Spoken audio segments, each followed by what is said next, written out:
Friends, ಎಲ್ಲರಿಗೂ ನನ್ನ YouTube ಚಾನೆಲ್ಗೆ ಸ್ವಾಗತ. ಇವತ್ತಿನ ವಿಡಿಯೋದಲ್ಲಿ ಶಕುನಿ ಯಾರು ಮತ್ತು ಅವನು ಮಹಾಭಾರತಕ್ಕೆ ಹೇಗೆ ಪ್ರಮುಖ ಕಾರಣ ಆದ ಎಂಬುದನ್ನು ನಾವು ಡೀಟೇಲ್ ಆಗಿ ತಿಳಿದುಕೊಳ್ಳೋಣ. ಅದಕ್ಕೆ ಮುಂಚೆ ನನ್ನ ಚಾನೆಲ್ಗೆ ಸಬ್ಸ್ಕ್ರೈಬ್ ಮಾಡಿ, ಬೆಲ್ ಬಟನ್ ಒತ್ತಿ, ನಿಮ್ಮ ಫ್ರೆಂಡ್ಸ್ ಜೊತೆ ಶೇರ್ ಮಾಡಿ ಸಪೋರ್ಟ್ ಕೊಡಿ. Thank you. ಇವಾಗ ವಿಡಿಯೋ ಸ್ಟಾರ್ಟ್ ಮಾಡೋಣ. ಕಥೆ: ಶಕುನಿಯ ಪ್ರತೀಕಾರದ ಅಗ್ನಿ. ಹಳೆಯ ಕಾಲದಲ್ಲಿ ಗಾಂಧಾರ ಎಂಬ ಸಮೃದ್ಧ ರಾಜ್ಯವಿತ್ತು. ಆ ರಾಜ್ಯದ ರಾಜಕುಮಾರನಾಗಿದ್ದನು ಶಕುನಿ. ಬುದ್ಧಿವಂತ, ಚತುರ ಮತ್ತು ಯುಕ್ತಿಯಲ್ಲಿ ಅಪಾರವಾದ ಶಕ್ತಿ ಹೊಂದಿದ್ದವನು. ಆದರೆ ಅವನ ಹೃದಯದಲ್ಲಿ ಒಂದು ಅಗ್ನಿ ಹೊತ್ತಿಕೊಂಡಿತ್ತು, ಪ್ರತೀಕಾರದ ಅಗ್ನಿ. ಒಂದು ದಿನ ಗಾಂಧಾರ ದೇಶದ ರಾಜಕುಮಾರಿಯಾದ ಗಾಂಧಾರಿಯನ್ನು ಹಸ್ತಿನಾಪುರದ ರಾಜಕುಮಾರ ಧೃತರಾಷ್ಟ್ರ ಜೊತೆ ಮದುವೆ ಮಾಡಲಾಯಿತು. ಧೃತರಾಷ್ಟ್ರನು ಅಂಧನಾಗಿದ್ದನು.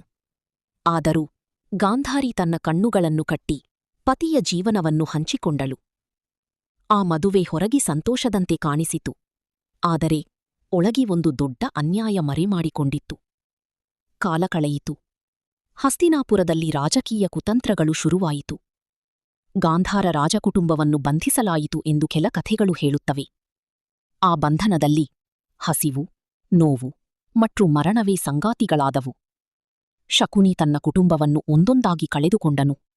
ಅವನ ಹೃದಯದಲ್ಲಿ ದುಃಖ ಕೋಪವಾಗಿ ಮಾರ್ಪಟ್ಟಿತು. ಕೊನೆಯ ಕ್ಷಣದಲ್ಲಿ ಅವನ ತಂದೆ ಅವನಿಗೆ ಒಂದು ಮಾತು ಹೇಳಿದರು: ನಮ್ಮ ಮೇಲೆ ನಡೆದ ಅನ್ಯಾಯಕ್ಕೆ ಪ್ರತೀಕಾರ ತಗೋ. ಆ ದಿನದಿಂದ ಶಕುನಿಯ ಜೀವನದ ಗುರಿ ಒಂದೇ: ಫೈರ್, ಕೌರವರ ವಂಶವನ್ನು ನಾಶ ಮಾಡುವುದು. ಆದರೆ ಶಕುನಿ ಕತ್ತಿ ಹಿಡಿದು ಯುದ್ಧ ಮಾಡಲು ಹೋಗಲಿಲ್ಲ.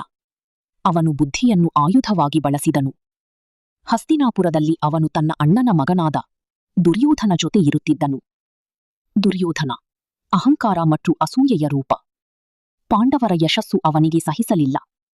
ಶಕುನಿ ಇದನ್ನು ಗಮನಿಸಿದನು. ಅವನು ನಿಧಾನವಾಗಿ ದುರ್ಯೋಧನನ ಮನಸ್ಸಿನಲ್ಲಿ ವಿಷ ತುಂಬಿದನು: ಪಾಂಡವರು ನಿನ್ನ ಶತ್ರುಗಳು. ಹೀಗಾಗಿ ಪಾಂಡವರ ವಿರುದ್ಧ ದ್ವೇಷ ಬೆಳೆದಿತು. ಆ ಪಾಂಡವರು ಯಾರು? ಧರ್ಮ, ಶೌರ್ಯ ಮತ್ತು ಸತ್ಯದ ಸಂಕೇತವಾದ ಪಾಂಡವಾಸ್. ಅವರಲ್ಲಿ ಹಿರಿಯನು ಯುಧಿಷ್ಠಿರ, ಧರ್ಮರಾಜ. ಆದರೆ ಒಂದು ದುರ್ಬಲತೆಯಿತ್ತು: ಜೂಜಿನ ಮೇಲೆ ಆಸಕ್ತಿ. ಶಕುನಿ ಇದನ್ನೇ ತನ್ನ ಅಸ್ತ್ರವನ್ನಾಗಿ ಮಾಡಿಕೊಂಡನು. ಒಂದು ದಿನ ಜೂಜಿನ ಆಟ ಆರಂಭವಾಯಿತು. ಶಕುನಿಯ ಕೈಯಲ್ಲಿ ಇದ್ದ ಕಲ್ಲುಗಳು ಸಾಮಾನ್ಯವಲ್ಲ. ಅವು ಅವನ ಮಾತನ್ನು ಕೇಳುವಂತೆ ಕಾಣಿಸುತ್ತಿದ್ದವು.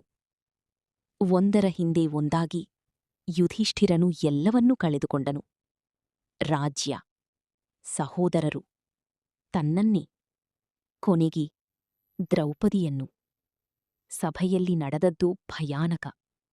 ದ್ರೌಪದಿಯ ಅವಮಾನ. ಅದು ಕೇವಲ ಒಂದು ಘಟನೆಯಲ್ಲ, ಅದಿ ಮಹಾಭಾರತ ಯುದ್ಧದ ಬೀಜವಾಗಿತ್ತು. ಆ ದಿನ ಪಾಂಡವರು ಮೌನವಾಗಿ ಇದ್ದರೂ ಅವರ ಹೃದಯದಲ್ಲಿ ಪ್ರತಿಜ್ಞೆ ಹುಟ್ಟಿತು: ಧರ್ಮಕ್ಕಾಗಿ ಯುದ್ಧ ಮಾಡುವ ಪ್ರತಿಜ್ಞೆ. ಶಕುನಿ ತನ್ನ ಯೋಜನೆ ಯಶಸ್ವಿಯಾಗಿದೆ ಎಂದುಕೊಂಡನು.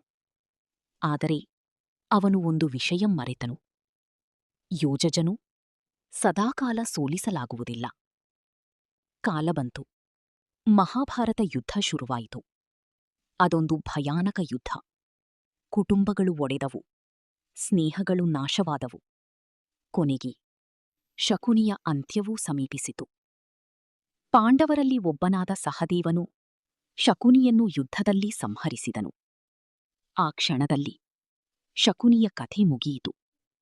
ಪ್ರತೀಕಾರದ ಅಗ್ನಿ ಅವನನ್ನೇ ಸುಟ್ಟುಹಾಕಿತು.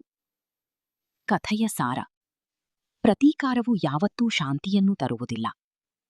ಕೆಟ್ಟ ಯುಕ್ತಿಗಳು ಕೊನೆಗೆ ನಾಶಕ್ಕೆ ದಾರಿ ಮಾಡುತ್ತವೆ. ಧರ್ಮವು ತಡವಾಗಿ ಗೆದ್ದರೂ ನಿಶ್ಚಿತವಾಗಿ ಗೆಲ್ಲುತ್ತದೆ.